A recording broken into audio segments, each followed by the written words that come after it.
Hello, ladies and gentlemen. How are you doing? Hope life is treating you well. Look, this is January 15th, 2026.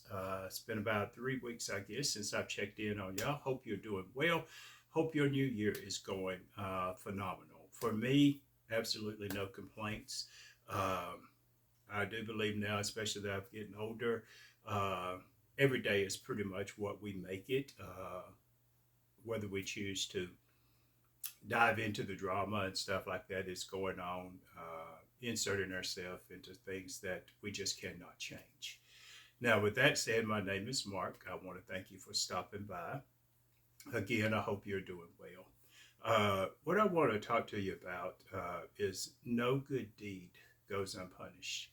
Let me repeat that. No good deed goes unpunished. And if you watched my last video, I shared with you about the youth organization that I opened. The name of it was Youth with a Purpose Center. And that was in 2003 when I done that, the latter part of 2003. Uh, and so, I was going into this based on um, information that I had been given: do good, and good is going to come, and give, and it shall be given, and do unto others as you would have them to do unto you. The religion.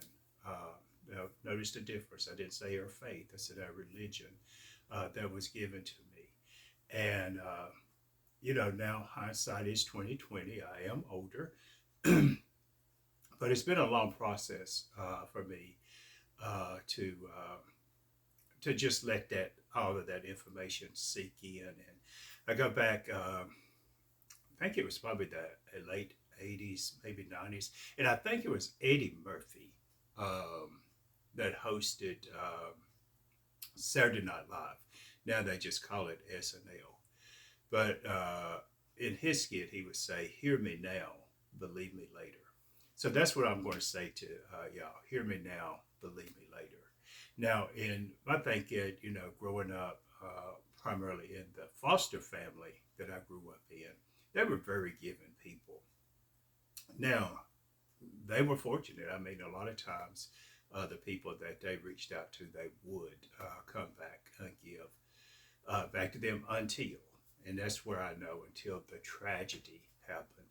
Uh, when Buddy, that was my foster dad, had a heart attack, Camilla was diagnosed with dementia. Wait a minute, where's all these people that they had helped all of these years? Uh, it was very few of them that came back to help. So now back to Youth with a Purpose. I took my own money, found the space, and on that theory, you build it, they'll come. Now, understand when I say this, the young people was not the problem. They were not the problem.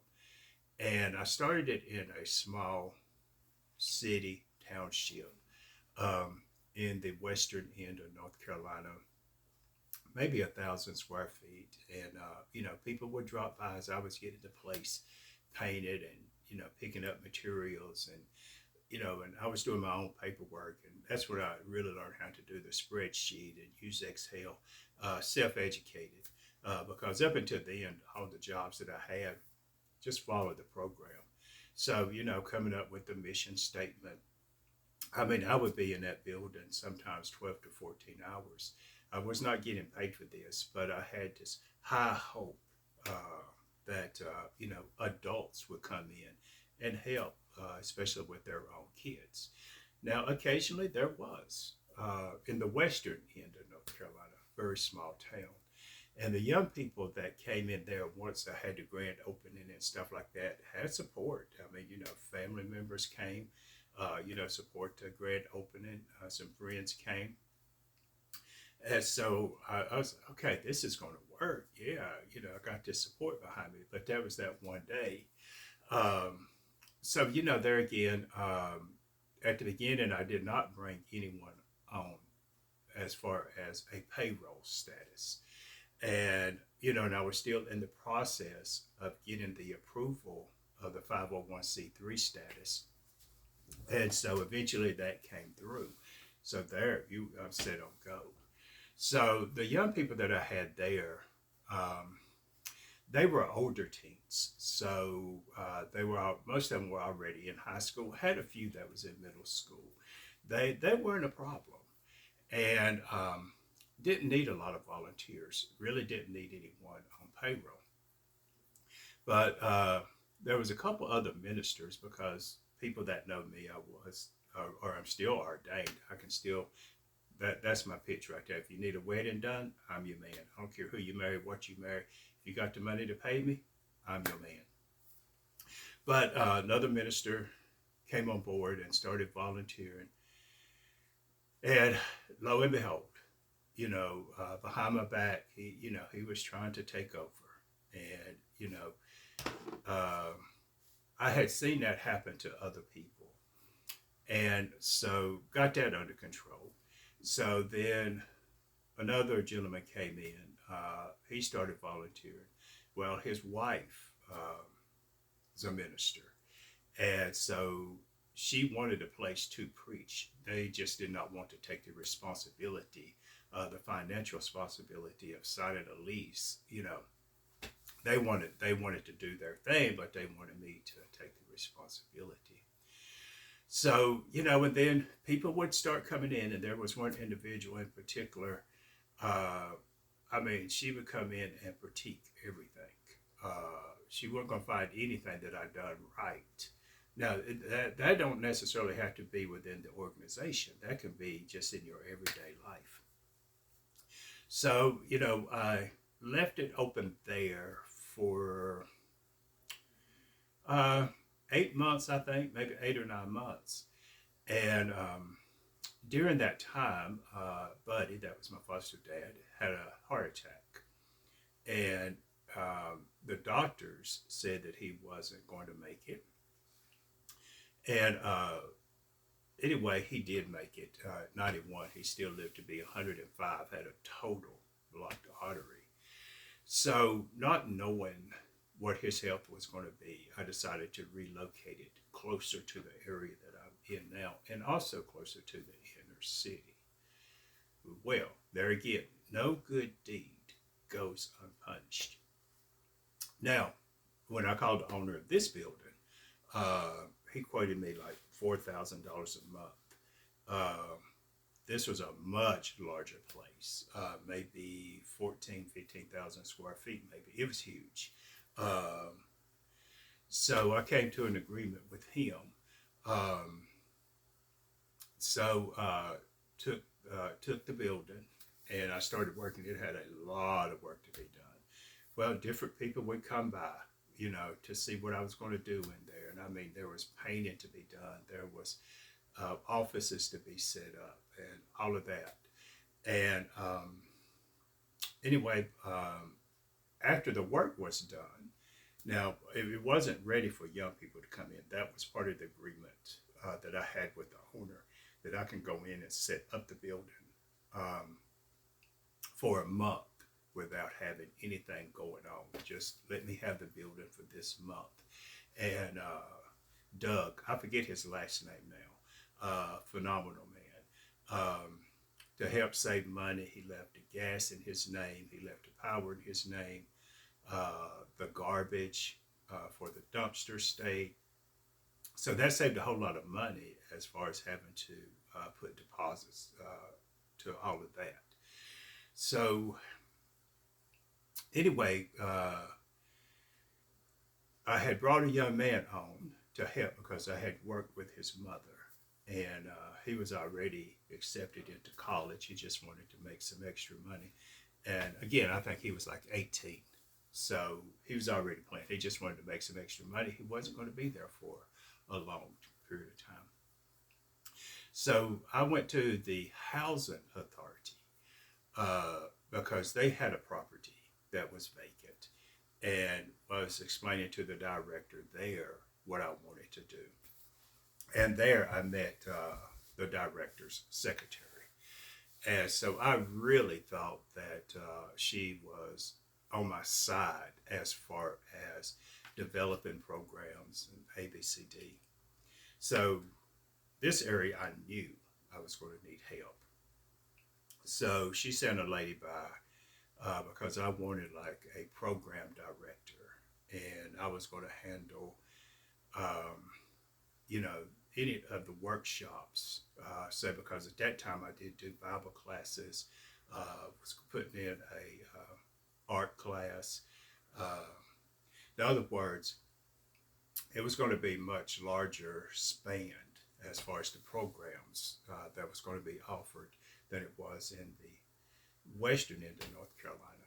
Even in the western end of North Carolina, I implemented like a resume writing and had a lady, and now I forget her name now, but I had her to come in and she was doing classes on resume writing.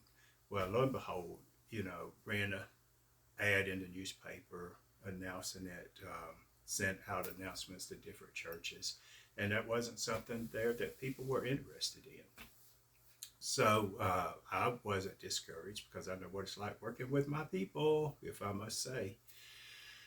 But the first one that she done, one lady showed up, and so I guess she got discouraged, and the director that was doing that class on resume writing, she didn't show up anymore. That was on that end. Now back to it, and I'm saying no good deed goes unpunished. So again, based on the information of the Housing Authority Secretary sent this lady to me, I took her at her word. And so sat down, and she had this long ass resume. Well, see, she didn't share with me. She went to the Housing Authority looking for a job, and the director there told her that that resume was just too long. But there again, she didn't share with me either. Now, this is my fault. I'm taking the responsibility. Make this clear. I should have gotten all of the information, went downtown, had a background check, all of that good stuff. But there again, I didn't. I took face value. So she had already been in trouble with one of the schools. She was like an assistant principal at one of the schools, and they got tied up. The school was also like a charter school. I don't know if a charter school is nonprofit, or I don't know how that works, but I was doing a nonprofit thing. So starting off, it was good, but she came in. Now, when I tell you she came in to take over, she came in to take over. And she had a key to the building. And as I started bringing people on board, because a lot of times I wasn't going to be in my own office, because I had started networking with the police department to get tours of the jail for the young people. I had started working with other nonprofit organizations. In other words, as the term that FedEx used, I hit the ground running. Well, and then there was another business that was going out of business. There was like an office furniture spot where they ran an ad in the paper. Any nonprofit organization, if they needed chairs or desks or anything like that. Now, they were used, but still, they needed to clean out their warehouse. So we had a basketball court, game room, and also had a worship center on site. Now, I'll plug right here. People, be the star of your own show. Don't always just take for granted that people is going to recognize that you are the leader of whatever you start. A business for profit, a nonprofit, a basketball team. If you don't hold the reins real tight, people will come in and run all over you. So there again, I want this to focus on no good deed goes unpunished. So some months went by, and I kept hoping that they was just going to wake up. Again, the young people wasn't the problem. It was the people that was around me. And y'all, I have dealt with some messy people. So this program director that I brought on, uh, I had closed it early that day because just didn't have the volunteer. I think I had like 61 young people there, and I was the only adult there. Well, that's one of those things. What could possibly go wrong? So I sent them all home, and I went ahead and closed early. And for some reason, I left something in my office, I think, and I went back to uh, the youth center, the building, and this lady. This is before she had to go. This lady had called a meeting with a group of people that ran another organization. She had told them that she was the founder. So they was in there having a meeting. And so when I came in, I was like, "Yo, what's going on?" And, she was just sort of shocked. She wasn't expecting me to show up. And so the gentleman uh, said, we were talking about, going in with. And I'm like, who gave you permission? I am the founder of this organization. Well, she had pitched that she was. And I was like, well, it's not going to happen. I can tell you that now. That we're not going 70-25, 80-20. That's not going to happen. So I walked on through. I turned on the lights in the gym area. I wanted to see if anything had been moved, anything had been changed. Well, the gentleman that had said that to me, his wife followed me out. Now, by now, I have some information on, but you can't. Well, I can't. If you're in a right to work state, you can let, you don't like someone's hair, you can let them go. At that time, that's not the way it worked in North Carolina. You needed concrete work. Well, this lady, I was there one day, and there were some papers that I needed, and they were in her desk. So I go in, and I'm going through her desk, and she had forged my name to a document, a contract really, with a business in the area that the young people, they were a distributing company, and the young people with either bag or box or whatever, um, for whatever. Um, so evidently she didn't care about child labor laws. Um, so when she came in, I gave her the choice. Oh, and was she hot? Oh my goodness gracious, she was hot because some of her kids had came in. It wasn't doing anything. She called herself putting together an advisory board. And I wasn't one, I had a board of directors, but I wasn't one just to call a meeting with the board of directors just to be calling a meeting. If I called it a meeting with them, it was 7. And because she had not met them, oh, I'm not going to have this invisible board. I've already had that. And, she was ghetto hood. There's no way to clean it up. She was ghetto hood. So, anyway, I said, look, you got 2 options here. And either one of them is going to be your choice. You can either pack up your office, give me your key back, and if you made any copies of the 501c3 status letter, give it back. I said, now your second option is we can go the hard way. And if that's where you want to go, that's what we're going to do. But I will press charges. And she did not want that because she knew that she had already made a deal in the courts, that she got in any more trouble. That was it for her. Now, it'd been a long time. I'm going to cut to it now. That made me make a decision to close it. Anyway, in the game room, the kids had a pool table, air hockey, workout equipment, the TV. I think at that time, the PlayStation, Game Boy. Someone had donated like an old Atari. That was my game, is to play the old Atari games. They had ping pong. Trying to think what else was in there. they had their own like sound system, own music CD player to play their own music in there, as long as it was clean. Um, and then in the worship center, I kept that part of it locked because I didn't want them in there running around. I put too much work in that. I mean, too much work. And it was a much nicer sound system.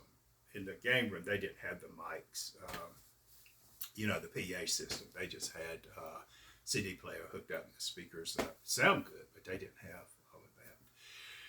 So, trying to think what else. Because it was a lot going on, and I had started bringing like bankers in to do credit rebuilding, for parents if they wanted that, or home buy-in, talking about different types of mortgages. That time had a couple of tutors coming in from Wake Forest University, had a sorority from Winston-Salem State. In other words, this was a more of a urban area. So to cater and to show these young people and parents, if they so choose, you don't have to stay in the situation that you're in now. Now, I'm still talking about no good deed goes unpunished. So now fast forward, I forget exactly all of the timelines because it was '06 when I went to Florida. So it was somewhere the end of '05. Yeah, middle '05, somewhere at the end of '05. I went to the building, and there was no sign of a break-in. So I just knew it was someone that had a key. And my desktop computer, they stole it, and had a petty cash box in one of my drawers, and I had not locked it. So my office, it wouldn't have mattered. I didn't lock my office at night. So the petty cash was gone. The game stations were gone. The games were gone. Again, now the joke's on them when it came to my computer because it had crashed. And plus, I didn't keep any important documents on that computer. They were all on my laptop. Now, what I'm glad they did take is this. It was in the lockbox. I just didn't block it. Going by instructions, these are supposed to be locked up. This is a seal, just like if you go to a notary. And this one is for Youth with a Purpose, and I chose to use the one to encrypt the paper. And so when you write a grant or when you send out the statements, if people made donations, they wanted to use it as a tax write-off, this sealed it, just like the notary. So I'm glad that they did not take this. Let me see if I can. Yeah, you can see it just opens up, and from the bottom of the paper top, wherever you want to indent the paper, and the name of the organization and the year and stuff like that comes up, just showing that it is legit when I would write a grant, ABCD. But that was the straw that broke the camel's back. And so I didn't call the cops or anything like that because this time I'm done. So much had happened, so much backstabbing on me, people trying to take over the organization. Again, it wasn't the young people. And, people, I wrote a grant, and there's a lady, she's supposed to have been good at grant writing. So I just asked her to proofread it. And asked her how much she would charge. Oh, nothing. Well, it came back exactly the way I gave it to her. And it wasn't a week later. They was going to repossess her car, so she needed $300. Now that's where I'm like, okay, she did try to help me, so, let me do this. And when I would tell y'all that I lost my ass, it was the shortest month of the year, February. And I took $6,000 to keep things rolling. And every time, I write a grant, grants has got to be for a specific reason, whether it's a salary or a program. And one thing that they want to know, say if I wrote a program for, teaching people how to do mortgages, well, I would figure, if I talk to a banker how much they would charge to come in and say if they're going to charge $50 an hour, you go ahead and write the grant for like $100 an hour, and that covers the overhead. For the power, if you're going to serve snacks, things like that. So I learned how to do that. So that was my breaking point, is when someone went in and stole my computer, the games, the game consoles. Luckily, they didn't go into the worship center and steal the PA system. But that was my breaking point. Now, I'm going to go through this one real fast, because when I say no good deed goes unpunished, when I went to Florida, I went there for a reason, really, to work and learn more about working with adults and work with the homeless. And but while I was learning the programs that were already in place, because there's no need in reinventing the wheel. If something is working, it's working. So I would volunteer at the homeless shelter, and Restore Orlando was another part of homeless and drug rehabilitation. And they were similar to what I had going on, because they had a worship area on site. And I didn't do this, but they also had a program that would help people that was trying to get clean off of drugs, get positive back into the community. And they had a program, once the person could get a job, they tested clean for drugs or what have you, up to, I think, $1,000, might have been 2,000, but whatever those people saved while they were there, because they had to pay like $20 a night. But say if they worked at Subway or McDonald's, whatever money they saved up to a dollar amount, this is better than 401k. They matched it 100% once those people completed that program, to really help them to get a roof over their head. And they would help people get their IDs because they lost their license, social security cards. They would help them. But then I started working, and y'all may have heard in the last video, if you watched, I worked the owner of the company, John Booz.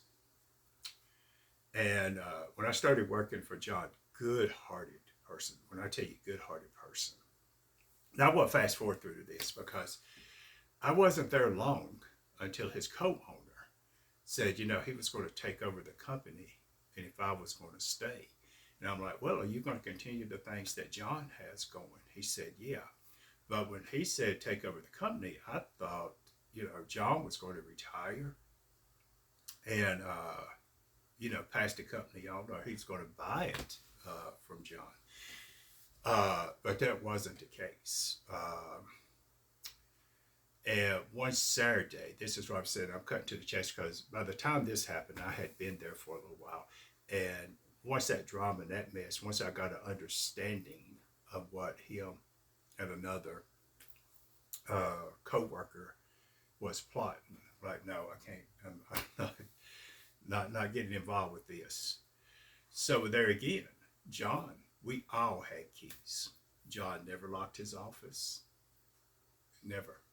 So one Saturday, the co-owner went in.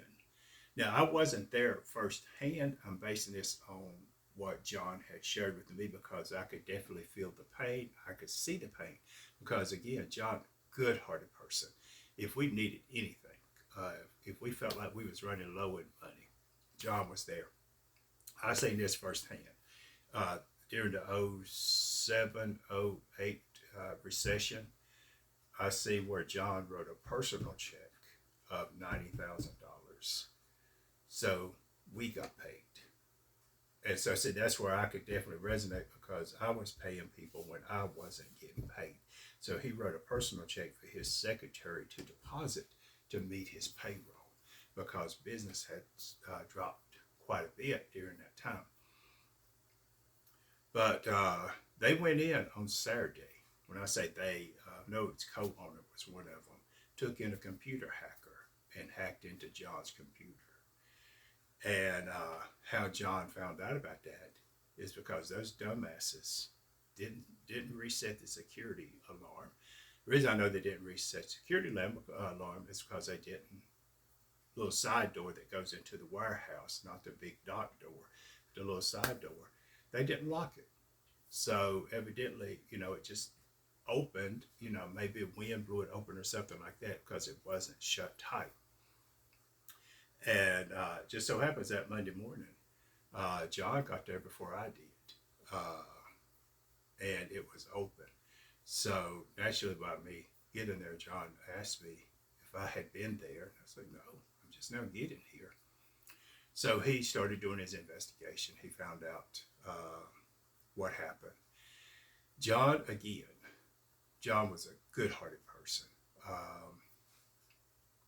It was nothing unusual for him to throw $20 in their hand and say, "Here, lunch is on me." Especially during Christmas, the bonuses that he gave. If if an X number of dollars was made in a certain area of the company, everyone got a bonus, whether that was from the supply aspect of it, the equipment aspect of it, or the technician aspect of it. Everyone got a bonus. And there again, technicians, they drove a company truck, F-150. They had a gas card. They had the pass for the toll roads. And they could drive the vehicle on the weekends. They drove them home and all of that good stuff. So there again, John, being a good-hearted person that he is, no good deed goes unpunished. And so I just saw it replay out from what I had dealt with in North Carolina. And it lets me know people are the same wherever you go. And there is no right way to do wrong. It is just not. And it will catch up with you. When you think you're getting away with it, you think you're setting someone up. Oh, it's going to catch up with you. But, excuse me. But that's what I wanted to talk about in this video. So I want you to be careful. And I know we all have different religious beliefs and stuff like that. And we have been given this image to protect. And, at some point in time, I want to talk about let your yes be yes and your no's no. Because I could go into where talk about Buddy and when, had the heart attack and like, wait a minute, where's all of these people? So what I'm thankful for is when it comes to John and working for him at his company, I was always up front with John. He may not like it, but I was up front with him. So one of the people that were involved in what went down, John didn't fire him. Actually, he gave his ass a promotion. Go figure. So, yeah, go figure. But, there again, I saw the hurt and the disappointment in his face. And I was hurt for him because I'd been there, done that. Put myself on the front line because I cared about people. I still care about people, but I'm done putting myself out on the front line. A couple of reasons, I'm getting older, and another reason I don't have anything else to prove. Another reason I'm not looking for anything. And another reason, my peace and my serenity, I'm going to protect. And excuse me, because I'm putting myself first, if that offends anyone. And I know that goes against the majority of the religious teaching. I know that. But I went through what I call transformation. And when I look back in hindsight, the people that was teaching that, give and it shall be given, they are the ones that was receiving. So yeah, so whatever your faith is, whatever your religion is, you can use it for you or you can use it against you. But if you listen to this, I thank you for your time. And as Eddie Murphy said, hear me now, believe me later. Again, my name is Mark, and I am wishing you peace, love, joy, and happiness.